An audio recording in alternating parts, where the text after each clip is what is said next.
Hey everybody, it's Kelly with the Garden Whisperer. If you're unfamiliar with what I do, I design flower beds and garden beds for homeowners where they can either install it themselves or they can hire a landscaper of their choosing to install it for them according to the design plan. So I went to Lowe's this past weekend, and I was looking for Forever Purple Heuchera to put in this flower bed, and they had them, but they had them in an arrangement with other plants, which I didn't want, and I'm pretty sure they were not deer resistant plants that they had added them to, and they were like $30 a pop, and I just wanted 4 or 6 of the Forever Purple, but just a singular plant. So they didn't have it, but then I saw these. Look at how pretty that is. Gorgeous. So pretty. So I ended up buying these because I like how the leaves have like a little grayish tint to them, or bluish, and then you've got the purple. And it looks really nice with these. These are Diana Claire Pulmonaria. I always get Pulmonaria and Pulmonium confused because of the P's. So I always have to think about it before I say it. But anyway, and they also go nicely with the Brunera, although the slugs have gotten to the Brunera, but you know, hey. So anyway, so I wasn't planning on planting Heuchera, and I was actually a little hesitant to plant them because they're really not deer resistant. They say they are, and look at this. Another slug. They've been out because we've had so much rain. I've picked so many of them out of this flower bed, it's not even funny. But anyway, so they're really not deer resistant. So what I did was I had some onions that were starting to go bad in the kitchen. There were like 2 left, and they were just getting that mushy, gross. So I chopped them up, and I actually put them around the Brunera and the Heuchera a little bit. That'll deter the deer. The deer don't really touch the Brunera. A little bit they do, so they're somewhat deer resistant, not highly deer resistant, but I've been spraying them with my cayenne pepper peppermint oil. Same with the Heuchera, I did that as well. They say onion deters the slugs. No, it doesn't. I put it around here, and I found one slug. He was just literally stuck right up against the onion, hanging out with the onion piece. So, yeah, no. Onion doesn't work to keep slugs away. But anyway, but it will help to keep the deer away. But anyway, but I've been spraying them with the spray, and then I've got my deer resistant sticks. And yesterday it rained pretty much all day, so any spray that I did spray pretty much washed off. So, oh God, look at this. There's another one. Look, he's right next to the onion piece, see?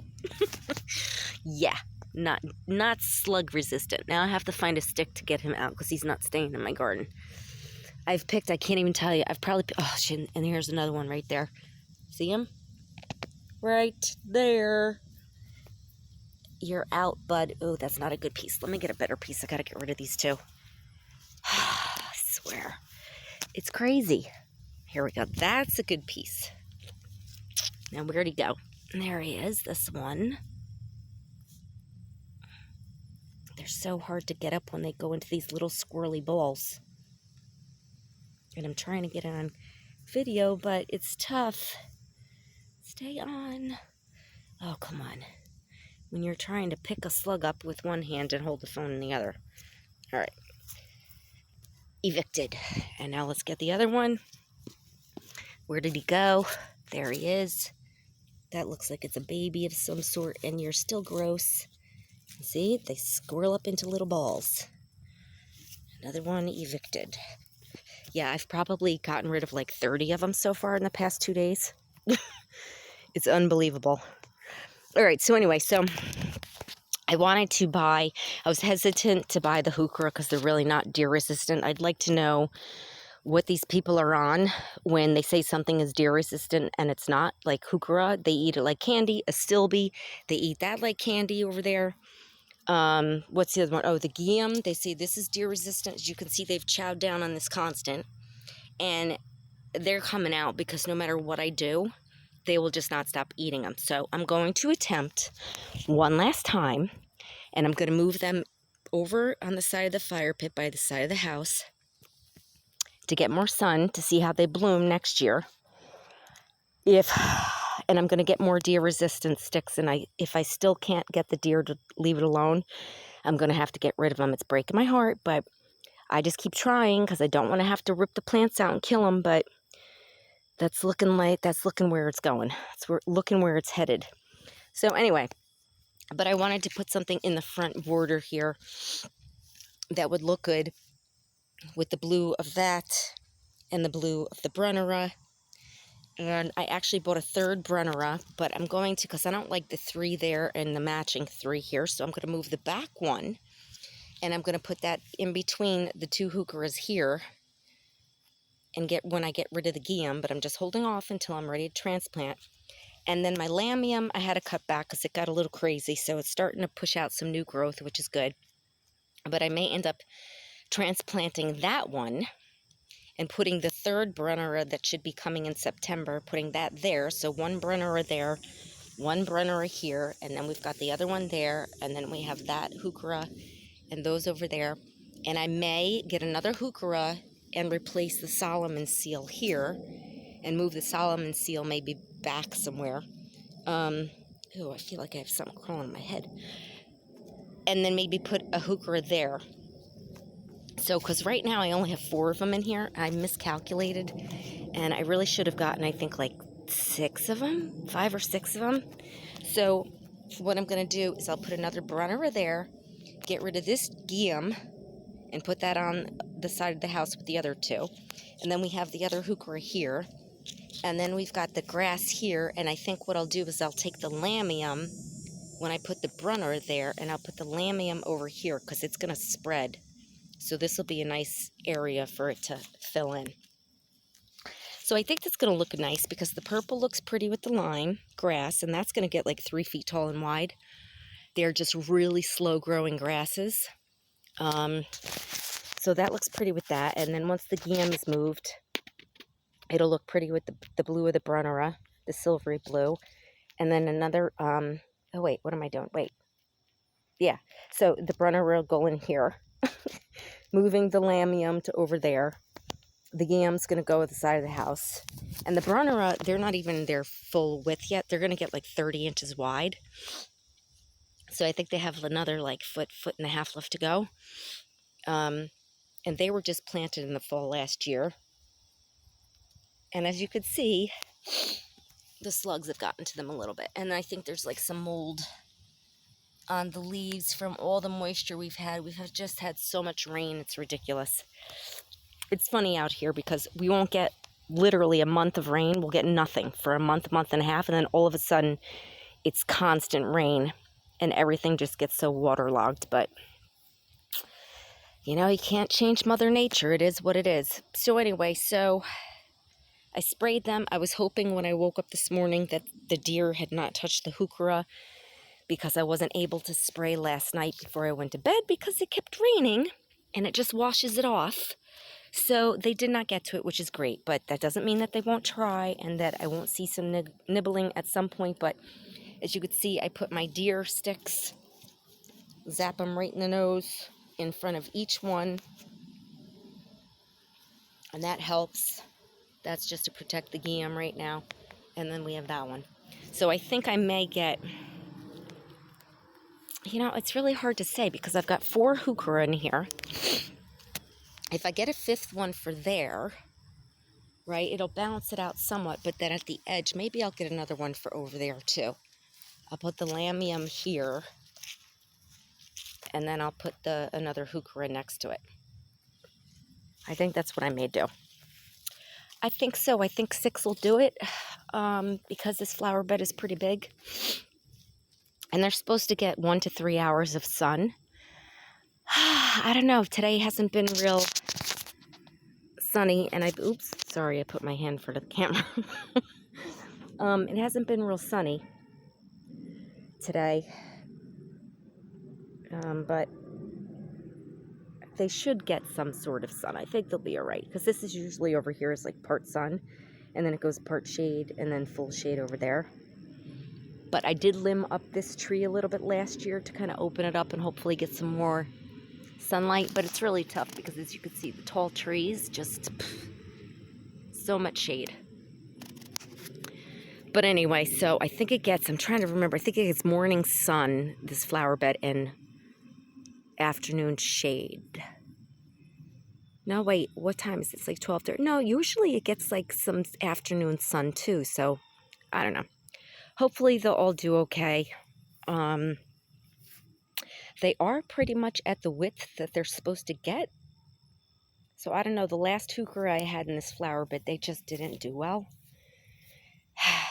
I mean, I think they like more dry soil, but the tag on it says moist soil. So I don't know, guys. We'll see, because the last ones I had just didn't do well.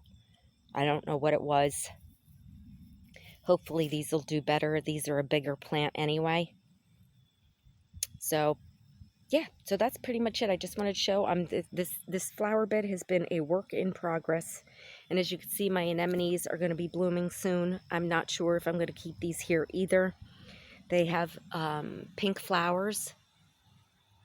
They really are supposed to have more buds than they do currently have. If you saw the picture they have online, I mean hundreds. So I'm just afraid when the deer have left it alone this year, thank God. Last year, they kept eating the flower buds. They kept eating the leaves.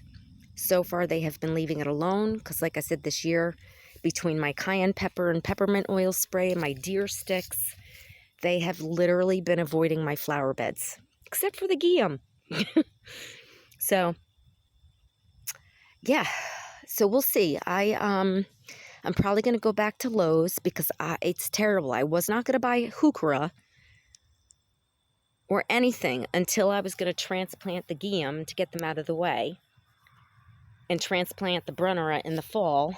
And of course I go to Lowe's, and the minute I start seeing plants, I get all crazy and I'm like, oh my God, I have to have it.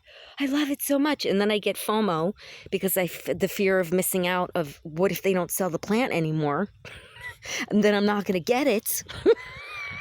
It's bad. It's a bad addiction. I really do. I have a plant addict. I'm a plant addict. Definitely have an addiction to plants. So I left Lowe's with 4 heuchera and 2 bags of compost. And that was like $81, I think, was the receipt. And then I'm going to go back to Lowe's this weekend and get another 2 of them just to balance it out. But it's all good because this flower bed's coming along. And I'm probably going to move the Solomon seal, like I said, and plant heuchera in its place, and maybe move the Solomon seal over to where that brunnera is now, once that gets transplanted. And then these right here are, what are they again? Lenten Rose. Glenda's Gloss Lenten Rose. So 2 of them had bloomed. There's 4 of them there. And I don't know why the other 2 didn't bloom this season, but hopefully next year they will. They were just planted last year. So yeah, so hopefully this year they will, or this coming Christmas, January, whatever, they'll start blooming and they'll do good. The only thing is, even though the deer absolutely don't touch them in spring, summer, and fall, in the winter they have to eat it, because if there's no other vegetation, because these are evergreen, they just will eat it. So I have to cover them, unfortunately, and in early spring they have to be protected because the deer will get at them, and then they'll eat the blooms, and then I'll be out of blooms from Lenten Rose. So, because the deer out here, I've never seen anything like it. They really are psycho crazy. It's unfortunate, but just that's what happens when you have overpopulation. And we had 5 babies born this year, if not more. They're usually hanging out in my yard, but you know, hey, whatever. So anyway, so it's coming along. I just wanted to show the progress. And this grass, oh my God, this is the runt of the bunch. It is taking forever, but it has put on new growth this year. So it does look like it's starting to get bigger, but I'm probably going to move that because eventually it's supposed to get 3 feet tall and wide. When I planted it, the astilbe, I think, had not popped up, or they had died back or whatever. So I didn't realize how close it was to that. But I'm going to be transplanting some of the astilbe and moving them over there, because there's 3 astilbe that are over there right now. So I'm going to add more. Yeah, so everything's just kind of getting moved around, you know, whatever. But I have to say, I love this tree branch that goes over the trellis. And if you can see, the leaves are starting to change color. And they're a real pretty, like, reddish orange. And if you could see, I just love the way the branch, I'm going to back up over here, how it kind of frames the trellises. And I've got the, my false hydrangea vine growing. It's a very slow growing vine, but once it gets going, then it starts to grow a lot faster. Oh, look at that. Speak of the devil in the back. Mama and her baby. That's the tiniest baby of the bunch. She was born late. She's so tiny still. But hopefully in the next month or two, she'll get a lot bigger and she'll be fine. But anyway, so yeah, so once that vine grows up, it's going to grow up and over. But I love how the branch kind of frames the trellis. I think it's just really cool. And if you saw it in person, the red of the leaves is a lot more, is a stronger, a brighter color than what the camera shows. But eventually it's going to turn, the entire thing is going to turn that red orange color, and it'll be really pretty. But anyway, so that's just an update on this flower bed. And as you can see, he stays. This is a, I believe it's a dog toy that was from the previous owner that lived here. I found him in the woods a little bit, right on the edge of my property. And I thought he was the funniest, cutest thing, so I kept him. And I've named him the Garden Guardian Monster. So he protects the garden. Not like he does that great of a job, because if he did, the deer wouldn't touch any of my plants, but I don't know. They just kept knocking him over the past, like, year or two. And this year, since they've been leaving my flower beds alone, they have not knocked him over. But anyway, so I love him. So he is the Garden Guardian Monster. So he's here to stay. But anyway, so that's it. So I just wanted to show you an update. It's coming along slowly but surely. I'm just moving things around. And eventually, when everything starts to really fill in and grow in, because all these plants are pretty young still, only about a year or two. Most of these have been planted last fall or last spring. So it takes 3 years really for them to get to their full potential. But yeah, so I'm gonna see how these heuchera do. I really hope the deer don't touch them, and I hope they do well in this flower bed. They should be fine because it's shade. I'm just wondering if there's going to be too much moisture. Time will tell though, right guys? Alright, so that's it for today's video. I just wanted to give you an update and show you my plant attic shopping spree this weekend. And I'm going to go back for more. But anyway, so that's it for today, guys. If you like this video, please like and subscribe. And if you're interested in hiring my design services, you can reach me at www.the-garden-whisperer.com. And oh, I just want to really quick show you the monk's hood. Look at that. I don't know if you can see. Can you see it okay? Where is it? You see there's a bud right there? So they're starting to bloom and produce buds, and I am so excited. These are highly poisonous, though, so you don't touch them without gloves, and absolutely do not ingest them. And if your pets ingest them, they could actually die from it. So that's how poisonous they are. So you just have to be really careful. And if you have pets that get into plants, do not plant these, because if they get a hold of it, it's not going to be good. So just giving you a warning. But anyway, so they're going to actually be blue flowers. I cannot wait to see what they look like. I've seen pictures of them online, but they're always a little different in person. So time will tell. All right, guys, so that's it. Until next time, happy gardening. I'll talk to you soon. Bye.